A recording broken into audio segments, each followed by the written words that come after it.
¿Dónde va con la silla? A sentarme, al solito, ¿Toda la vida en el campo? que tenía 1 año. ¿Me la puede enseñar? Sí, señora. Venga, vamos a verla.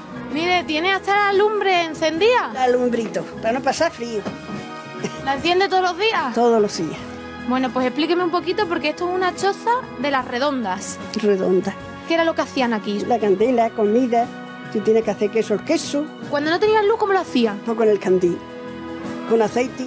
María, ¿esto para qué sirve? Eso para los campanillos, las lingüetas, para las cabras. Porque usted, ¿qué tipo de animales ha tenido aquí? Yo cabras y ovejas, y cerdos también.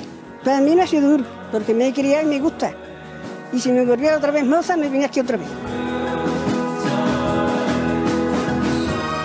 María, gracias por enseñarme la forma en la que vivías y tu choza y todo. Y espero que nos volvamos a ver algún día, ¿no? Eso, Gracias.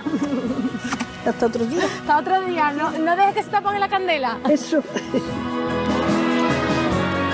Bueno, pues lo han visto, un chozo era el hogar sin nada de extravagancias, con muy poquito también se vivía.